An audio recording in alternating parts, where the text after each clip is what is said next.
everyone. Welcome to Wine.com Experiences. I'm Gwendolyn Osborne. Thank you for being here. We're really excited to talk about Oregon and Pinot Noir. One of the reasons that is so exciting for us here at Wine.com is because for those of you who don't know, we have Oregon roots. This company was actually founded in 1998 in Portland, Oregon as evineyard.com. And we've been known as Wine.com since about 2002. But our founder, who was a native Oregonian, had a big passion for Oregon Pinot Noir. It could have even been the reason he did found this company. So we've always had a very soft spot. These wines have always been well represented on Wine.com, and we're really excited to talk about the Willamette Valley and the Pinot Noir there today. For those of you who submitted questions beforehand, thank you. We are incorporating those into our conversation, so hopefully we'll get them all answered. If you have purchased the wines ahead of time, fantastic. These are 3 incredible Pinot Noir. Please go ahead and get those open and get glassware. If you don't want to open all 3, please don't feel obligated to do so. You can come back to YouTube eventually when we get that uploaded and taste whatever you can't taste today. If you're looking for more detailed tasting notes on these wines, we have pages on Wine.com for each wine, chock full of tasting notes, maps, other educational information, and critics reviews that you can go to there if you want to delve in deeper. Okay, the wines we are tasting in order are the Rocco Gravel Road Pinot Noir, the Penner Ash Willamette Valley Pinot Noir, and the Beau Frere Willamette Valley Pinot Noir. And now I would like to introduce to you our 3 trailblazing winemakers, Rollin Soles of Rocco, Lynn Penner Ash of Penner Ash, and Michael Etzel of Beau Frere. Welcome to you 3. Thank you for your patience. It's good to see you. Okay, is everybody coming in? Everybody's coming in. I see Rollin. I see Lynn. I'm unmuted. All right. Where's Michael? Where's Michael? Cool. The delay might have caused. Well, because of social distancing, I had to put him at the end of the table here. There you go. I see that. So Michael, that's okay. Where are you, boy? We'll get to him later. It's Where fine. are you? Fine. Well, we are talking about Pinot Noir, so maybe I'll talk to you guys until we can get Michael in, because I know we're all going to talk a little bit. Oh, there he is. Boom. It's just a technical difficulty day, I'm just going to say. Great to have all of you here. I'm a huge fan personally of all of your wines, so I'm excited that we're tasting them and talking about them. So welcome, Mike. Good to see you. Thank you. All right, so quick, we're talking about Oregon, we're talking about Pinot Noir, but really we're talking about the Willamette Valley. This is the valley right outside of Portland, Oregon. It is the place for Pinot Noir, and this all started back in the 60s when David Lett, who was affectionately known as Papa Pinot and recently passed away about, I guess, 2008, so 12 years ago. But he just took a crazy idea. He saw this potential in the Willamette Valley with soils and climates similar to Burgundy, trucked up from California, planted some vineyards and cultivated Pinot Noir and Pinot Gris, despite being told he was crazy to do so. And then meeting up with a few other crazy people, what we call pioneering mavericks now, but back then not so much. But they laid the foundation for this now flourishing region that is now known for Pinot Noir, and not just Pinot Noir, but quality classic Pinot Noir. So that said, and this is where we are. So this is Willamette Valley, right there from a little bit south of Oregon. You have a few different districts here that all have kind of unique qualities that they give to the Pinot Noir that comes from them. But I want you as winemakers to share with us why Oregon is so magical, because you've all been in this industry for 30 plus years. Possibly the Pinot is what makes you all look so young. I'll just say that. Lynn, let me start with you. What do you think? Why is Oregon so ideal for Pinot Noir?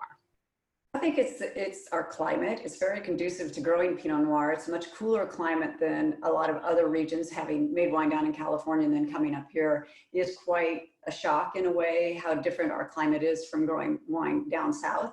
And I think that really lends itself very well for making beautiful, very bright, very fruit-forward Pinot Noirs. They are beautiful. Michael, what about you? How do you kind of define that uniqueness of Oregon Pinot Noir? Well, not making wine anywhere else but here in Oregon, I can only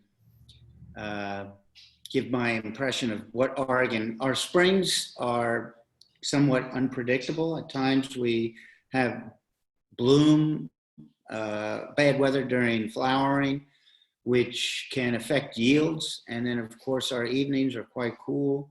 And as Lynn said, our weather is very conducive for Pinot Noir, which likes cooler climate. And having lived in Portland, it can get cool there, and it is definitely unpredictable with the rain. So Rollin, what about you? I know you can't kind of give one region just a bunch of characteristics, but what do you think kind of differentiates Oregon Pinot Noir from the rest of the world? Like what? It's as far north as you can go and grow and consistently ripen Pinot Noir and Chardonnay. If you drive north of us, there's no grapes. And so we're as far north as you can. So we're pushing the limit. And by pushing the limit, I think you end up with Pinot Noirs that are what I would call the true expression of Pinot Noir, which incorporates fresh fruit, spice, and a little sense of earth into the wines that we make here. So that's what inspires me, is that making wine at the limit. Excellent. It's like no limit wine, or a limit wine. Having a limit wine, well, kind of the opposite of no limit. Anyway, so let's move on to tasting these wines and talking about them, because I want to kind of point out these similarities of being grown here in the Willamette Valley, but then also kind of what differentiates them in those choices. So we're going to start with the Rocco, with you, Rollin. So I love that Rollin, yes, this is the Rocco wine, but Rollin, your first role in Oregon was founding Argyle, and the goal behind Argyle was to make sparkling wine. Was that because it's cooler than it is now? Why was sparkling this? Sparkling started out because you have to remember history a little bit. Back in the 80s, we didn't know what we were doing in the vineyard. But we were reaching out to California in the beginning, and it didn't work out. And so slowly we had to bring in knowledge and experience from Europe. But we knew that we could ripen grapes enough to make sparkling wine. And this is the best New World place in the world there is to make sparkling wine, because we get the expression of ripe fruit without losing high natural acidity. And what that does is it gives you a wine that's just a sparkling wine that just fills in that middle palate with fresh fruit and yeast. It's a beautiful thing. And so we wanted to show the Willamette Valley could make a consistently good full-time wine. Yeah, and I'm a huge fan of Argyle sparkling wine, and they do wonderful, vintage versus non-vintage. It's a beautiful expression of sparkling wine in Oregon. But now you've moved on to Rocco. Once you were planting some Pinot Noir and kind of experimenting with different Pinot Noir with a vineyard that you owned there. And so is that a Pinot Noir focus that you have right now at Rocco?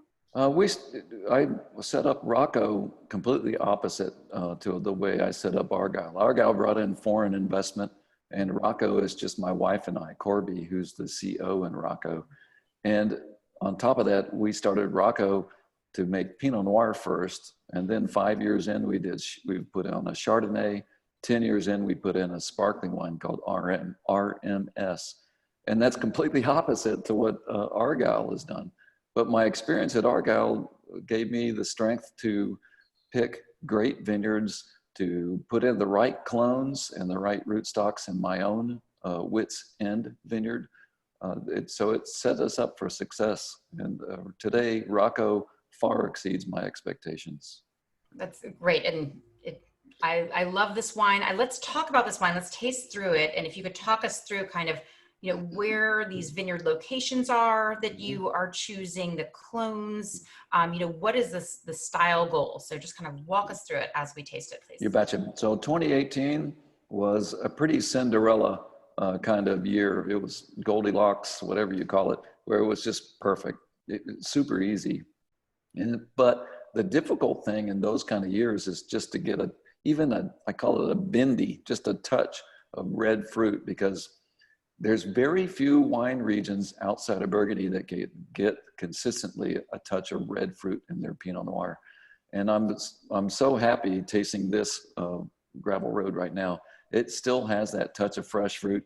It's got that beautiful ruby color that I just love to see in a wine.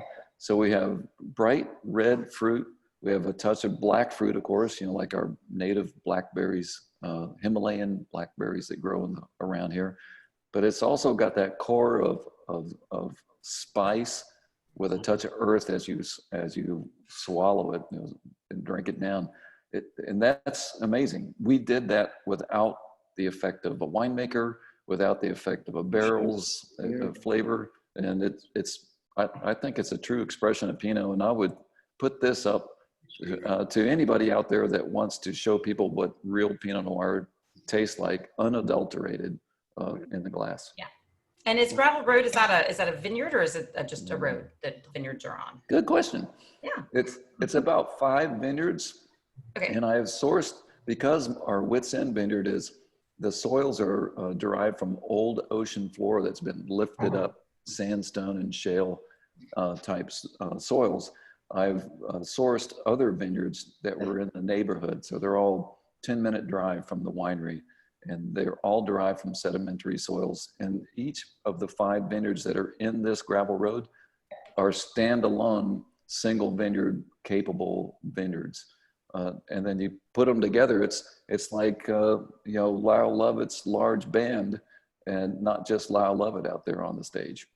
That's a lovely example. Both can be very entertaining. So that's a blend. And what about, do you use a few different clones? Are you a single clone, or do you? We had 2 really good clones originally here in the Willamette, Pommard and what we call Wädenswil, which came out of Switzerland. So it has Pommard and it has just a little touch of Wädenswil, but the majority of it are these beautiful, wonderful Burgundy clones that we brought in 1990 and planted successfully. So they're all these numbers, I call them like Boeing jet numbers, like 777 and 667, and it's Boeing jet numbers. But they have added incredible complexity to the palate of our Pinot Noirs. We're so lucky to have such a great connection to Europe. That's true. And the Pommard clone, I've noticed, I really enjoy that in Oregon. I feel like it adds that weight and texture and complexity that you can get. It can be floral. It can be floral, and this is very bright. I mean, this is it's a bright Pinot, but it also has. We get rose petal. You just don't get that in Pinot Noir from warmer, lower latitude places. And we really are, when you're at the edge, you actually can be successful at presenting a beautiful Pinot Noir. Thank you. It is gorgeous. I love it. Okay. One quick question for you too, is that I know that you have, you're focused on sustainability, both there, and I remember that from Argyle as well. What efforts are you making in the vineyard regarding sustainability? Oregon was a super early adopter of proper sustainable farming. And we don't advertise it. We don't market it. We don't make a big deal out of it. And it was in the late 80s that we reached out to the Swiss. And the Swiss are the world leaders in sustainable farming. And so we have a program that's third-party certified by the Swiss, but adapted to our conditions. And so that's what we follow here. Is that the live or salmon safe? Or? Yeah, live. Okay. And if you're live certified low input viticulture enology, then you're automatically salmon safe, which means that you're keeping your waterways clean. Yeah, perfect. Migrating. Yes. Pescados. We love the salmon coming from Oregon too, so we definitely want to keep it clean. But I wish the Swiss would also just send over some of their wine sometimes. They just keep it all to themselves.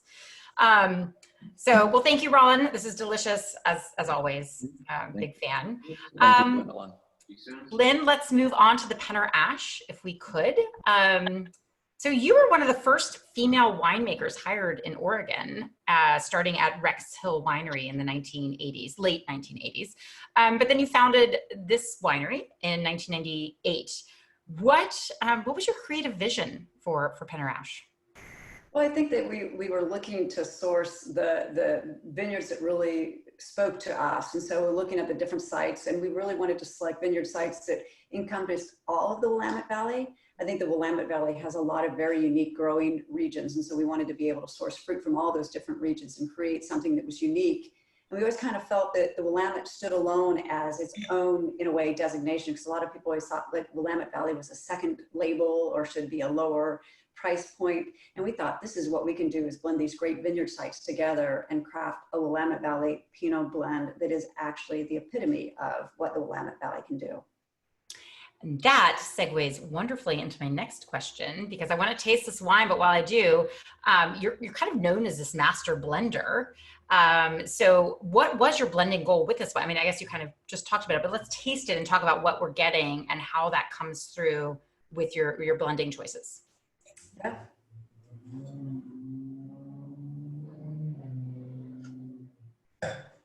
So I think we were talking earlier, and I was listening to Rollin, and he was talking about blending different vineyard sites and crafting these vineyard sites as individuals. And that's exactly what we do. We select different vineyard sites from the different AVAs. And so in this particular bottling, there's 10 different vineyard sites, and they encompass 6 different AVAs within the Willamette Valley. And so that, in a way, it gives us a little bit of flexibility because of the vintage variations we can see here in Oregon. And that's what's exciting about Oregon, but it can also be what's challenging in Oregon. And so with our Willamette Valley blend, it is the largest bottling that we produce at Rollin Wine Cellars. And it's probably the wine that most people are familiar with. And so I feel as my goal as the master crazy person here, I have to kind of keep that consistency of style throughout the wine, vintage to vintage. And the way I do that is working with all the different vineyard sites that we have. And maybe one year there's a little bit more from the Yola Amity or a little bit more from Yamhill Carlton. And so it really gives me a very broad palette to work with by working with all the different vineyard sites that we work with. Yeah, no, I think that's important to note. And we talked a little bit about, Rollin was talking about his 18, and this is the 17, but it does have, there's some places that have more vintage consistency based on where they are, and especially warmer climates, whereas Oregon, as well as some other cooler climates, do have that vintage variation. And so, being able to blend, even though it's the same grape, blending different places that might have more benefit here. So what about 17? What was that like? We all have the 17 in our glass. What are we? Well, 17. I mean, you had the Goldilocks 18, Cinderella Goldilocks. Do you have a Disney character for this one? No? I'm sorry? So do you have a Disney character to describe this one? We had Cinderella and... Yeah. Kidding, I'm just kidding. Maybe grumpy, I don't know. It was a challenge because 17 started off a little bit cooler than a lot of vintages and then warmed up. So we got a really, really good set. But then we had these kind of spikes in heat going through the 17 vintage. So it was kind of cool, and then it got hot, and then it got cool. And the good news was towards the end of the vintage, which is really probably the most important time for all of us in Oregon, is it did cool down. We got a little shot of rain, which gave our vines, because we don't have any irrigation in all the vineyards we're working with. We're we're non-irrigated throughout a lot of the properties there. So we rely very much on Mother Nature to get us to the finish line. And so having that little bit of rain towards the end of 17 really helped us get to the finish line. So there was some drama in 17. And so I'm really pleased to see this wine standing between these two 18s that we have in front of us. I don't know that you would pick this out as a different vintage.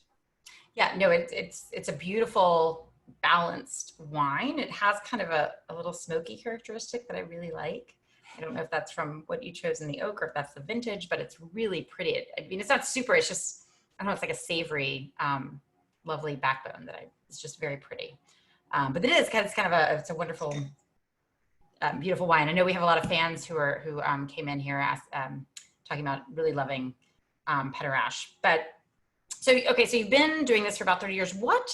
Just a question that we got in from some of our viewers of, what do you think the biggest changes you've seen over the past 30 years? Yeah. Besides the number of wineries. Well, that's a good one of just like somebody else got to be the crazy person that started. And even in the 80s, I feel like people were like, still what?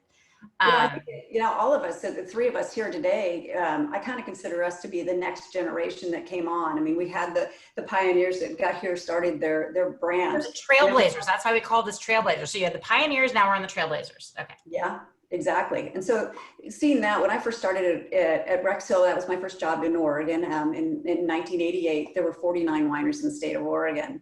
And now I think we number something like 775, 780 maybe wineries in the state of Oregon. So that's been a huge growth, seeing that. In the earlier years, we had to band together and go out and market together, which made it a very collaborative experience, which was a lot of fun to go out and hang out with Etzel in Hawaii and try to sell wine. I mean, I don't know whether it was fun selling wine in Hawaii or hanging out with Etzel in Hawaii, but we'll have to hear that story later. it's a good one. So we've seen that change. And I think the other thing that changed was the earlier years that a lot of the information that the winemakers had when they came to Oregon came from Davis. I am a Davis graduate. But a lot of that didn't really apply to Oregon. And so we had to kind of rethink what we had all been taught or all thought should be done in Oregon, really educate ourselves. And so in the early years, there were a group of us that got together and formed a lot of vineyard experiments and really radically changed the way people thought about their vineyard management, their thinning ideas, and how and when they thinned their vineyard properties. And so, you know, it's really great to be part of that kind of next growth in Oregon, and in a way, trailblazing and groundbreaking, thinking through some of these things that now, even to this day, are still part of the industry. That's great. Yeah, I know the big growth of wineries, but also kind of being in that group from that decade or that earlier time to really kind of make the pathway for all the other wineries to join in. So, Exactly. So thank you for that. Thank you for making such a beautiful wine. It's Thank lovely. So Michael, or I'll just call you Etzel. Everybody seems to call you Etzel. So Etzel, let's head into the Beau frere. So I just kind of wanted you to start on your Oregon vacation that turned into owning a vineyard, because apparently you have this great story of being on vacation in Oregon, stumbling upon what I understand might have been an old pig farm for sale, and all of a sudden you're growing grapes. So how'd that all happen? Well, in the 80s, I was a very day-to-day individual, and my wife and I were vacationing, yes, spotted a farm, went to look at the farm with no intention to purchase, only to look for the fun of it. And we ended up that afternoon deciding to quit our jobs in Colorado, move out our young family, and plant a vineyard. I did it with the support and financial support of my sister and my brother-in-law, thus the name Beau frere, which is French for brother-in-law. But whoever would have imagined that we would end up where we are today? Not only Beau frere, but our industry, Lynn and Rollin. I mean, we're quite all in somewhat awe of how our industry has so quickly developed. Yeah, well, it's well deserved. But speaking of your brother-in-law, this is a partnership with him from the start. And for some people who may not know, why was that important? Well, Robert Parker, who had a publication called The Wine Advocate, was very, I would say, in those early years, the most influential wine writer in the world. And so with that relationship, he opened many doors for me and gave me a global perspective of the world of wine. And we focused on one varietal, Pinot Noir, and actually originally only thought that we could sustain our existence with just growing grapes. Well, we found out that wasn't possible. So we were forced about 5 years later to, with the help of the mentorship of Dick Ponzi, one of the pioneers, embarked on our brand called Beau frere. Okay, so yes, you went from grape grower to wine maker. Well, let's taste the wine. I want to talk about, how you've made this, because this is also a Willamette Valley Pinot Noir, and I know you have some distinct vineyard designates also. So what goes into making this blend, and what can we expect while tasting the style? Well, now that I gave the reins over to my son, Mikey Etzel, he was going to come here, join us. Yes, Mikey, come on. If you permit him to Of course. give us Next a little. generation. Taking the reins. Yes. Hi, So Mike. 2018. Hi there. 2018. I Hi. I got a 5-minute warning about needing to come out, so thanks for having me for that. But, well, the 18 vintage, Rollin put it very well, I feel. Cinderella, like, and we we didn't change a whole lot. The mantra of Beau frere, I feel, is largely the same when I started making it, officially in 16 vintage. So 2 years down the road, and still learning a lot, but the fermentation is largely the same. What goes into it is changing a little. A good chunk of this blend is a vineyard that I developed a few years ago before I joined Beau frere. Very exciting, in the Chehalem AVA. But this is 12 vineyards, 6 AVAs, many of which are we've been working with for 10 to 15 years. Has a little bit of our estate fruit.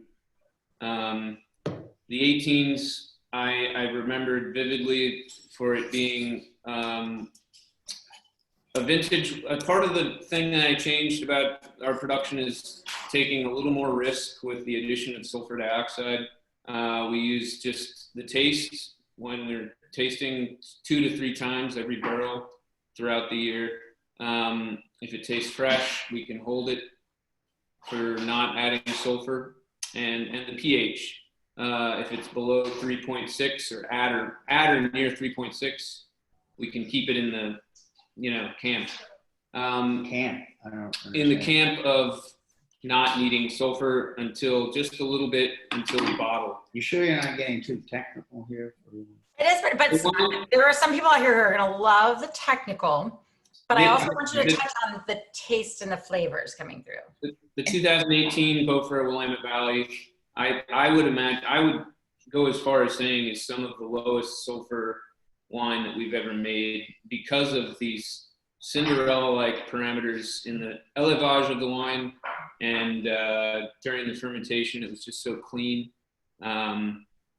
And we do bottle with a little higher CO2, which is a Beau frere goes back a while.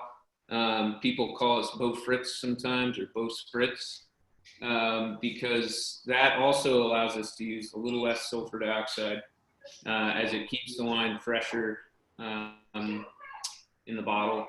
And I kind of noted that when I was tasting it. It takes a little bit of time to develop in the glass, and you kind of get that aromatic kind of spikes in the nose syndrome, but with air, it definitely is showing well, I feel. I kind of get this subjective term, super subjective, but I get a little bit of minerality or wet cellar. And I know that's hopefully not too arrogant to say, because no, I still like that word. It defines just a big broad thing that we can't always put our finger on. So I'm, but yeah, it's beautiful. It has the fruit. It has the tech. It has the floral. I love the floral on this. I feel like I'm getting a lot of floral on that. So there are a few that might have gotten the 2017 vintage. So don't have to go all technical on that one. I do believe New York still has some. Yeah. So the East Coast, there's some East Coast places that may have had the 2017 that they're tasting today. So from a different perspective, at least on the taste and flavor that might happen, we had Lynn kind of described the 17 vintage a little bit, but if they were having that wine, would they have more? Would there be a little bit more of red fruit, black fruit, floral notes? I think it doesn't. I think 17 could be considered slightly more feminine. The color, for example, you shouldn't use gender. I think, isn't that politically incorrect? Gender. Elegant. Yeah. The color is slightly less. There was, I'd say, a little more dilution in 17 from those late season rain hits. The yields were, for our estate in 17, were extremely high, very much unexpectedly high. So those things, I think, put together a little more, lightness on the feet. I feel the 18 is a little more opulent. Okay, good. Well, it's a beautiful wine. I love it because it's just very well balanced. It's very well integrated. It's tasting beautifully right now. Even at 18. So what's next for the future? I see that you're handing off some reins. So I kind of have a broad question up here of one, the future of Oregon and Pinot Noir, but also for you, there's the future of you handing down to your son, as well as a new partnership that from a couple of years back, I think. So, Yes. so what's next, you know, for both you and how do you see Oregon Pinot Noir growing in the next decade or so? Well, we just actually purchased a little more property in the Ribbon Ridge AVA. I think Beau, with the support of our French partners, will eventually lean more on the Ribbon Ridge AVA for our fruit source. We will eventually have 70 plus acres of our own estate fruit. We also, Mikey and I have a little Volnay project in outside of Beaune, the little village of Volnay.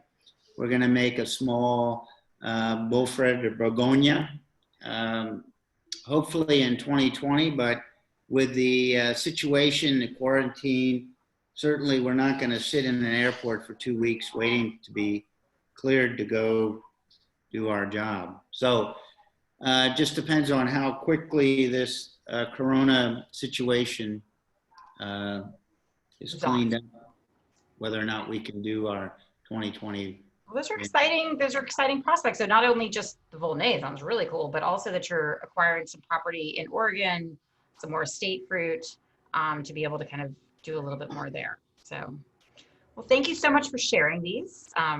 This was delicious and wonderful. And I'm sure the 17 was also amazing.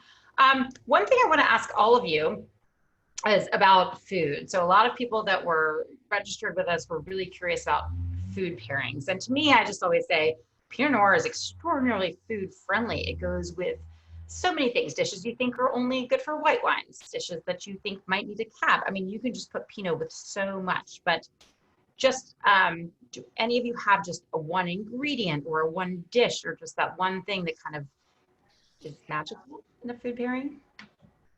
I'm a big fan. Okay. Yeah, let's start with Lynn. Go.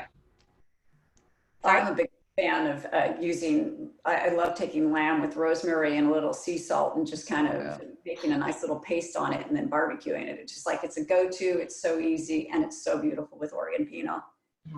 That's beautiful. Rollin, what about you?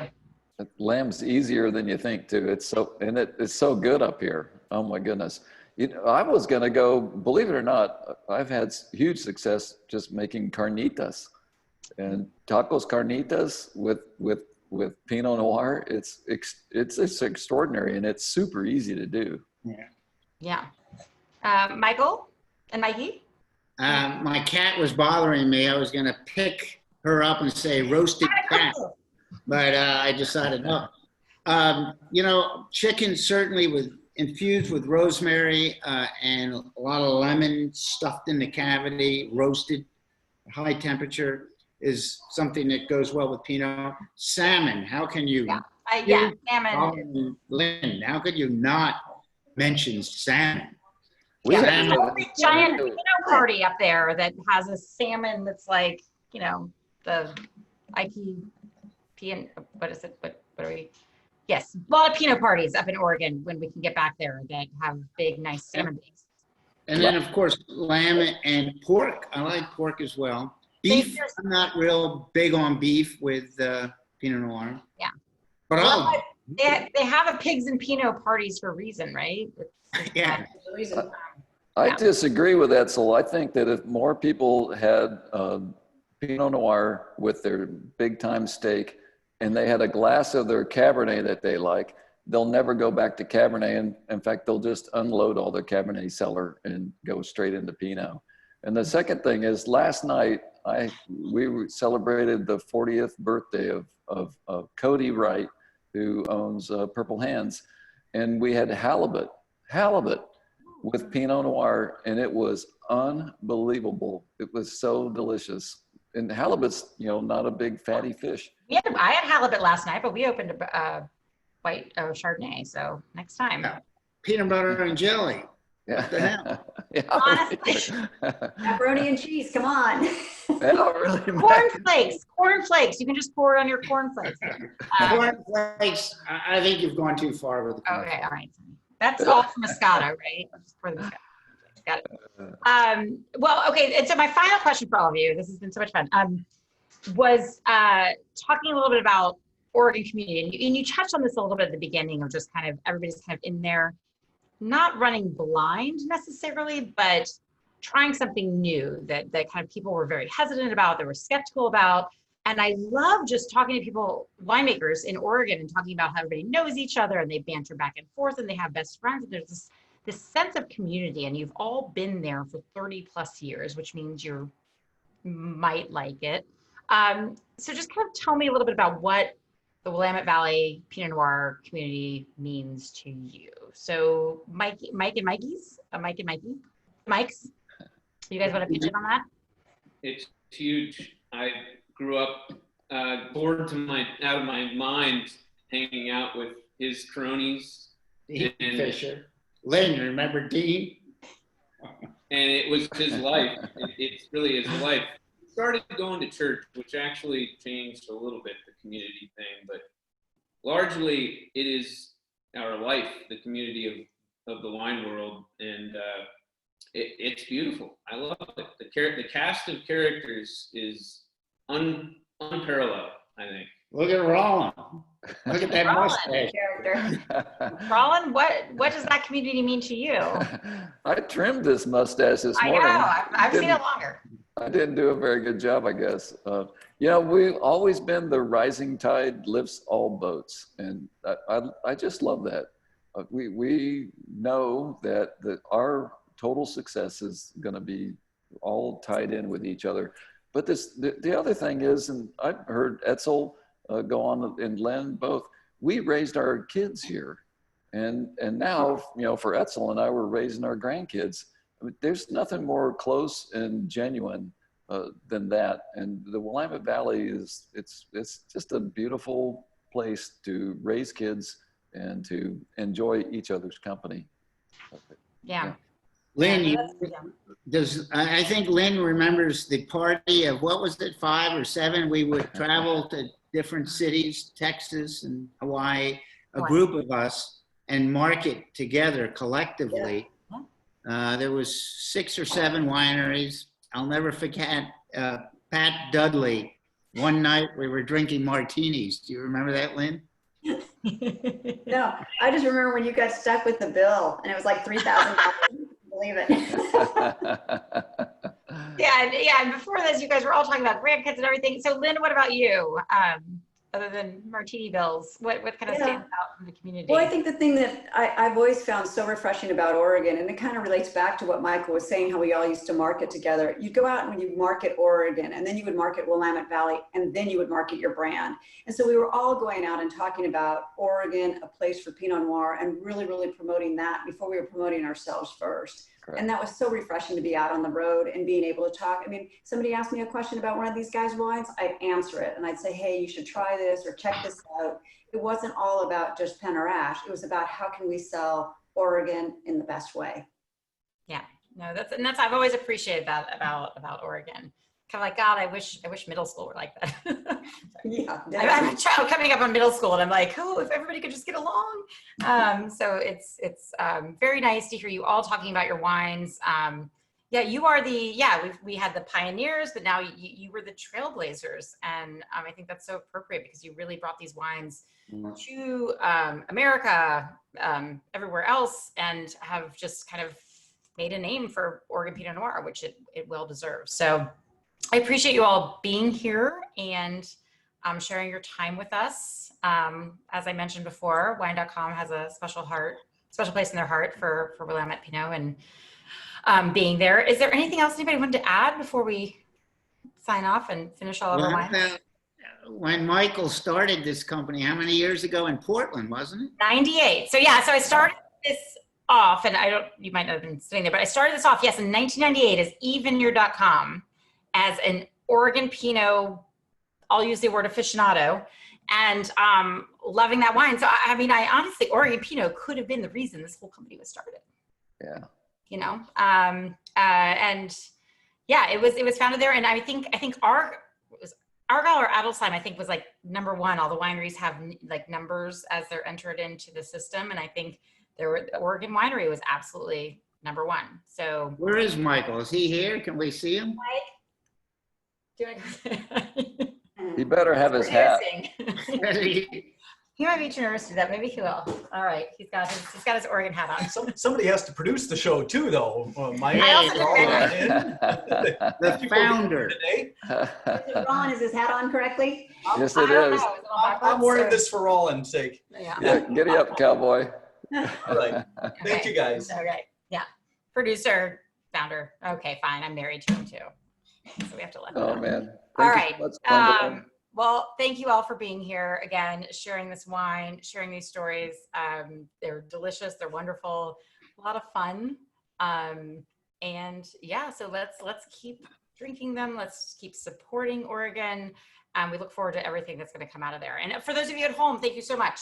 Thank you for joining us in this conversation and tasting these wines. And we hope that, again, if you have not gotten these ahead of time, we actually have this trio still on Wine.com that you could purchase and enjoy with all sorts of the lovely meals we talked about. And pretty much, like I said, it's a very diverse, it's a very good wine to pair with just about anything. So, Yeah, roasted cat, especially roasted cat. Where is that? do you have a cat that Let's do this again. It was really fun. Let's do it again. Yeah, it Thank was a you. lot of fun. So take Well, care. thank you. Stay safe. Cheers. Right. Cheers. Right.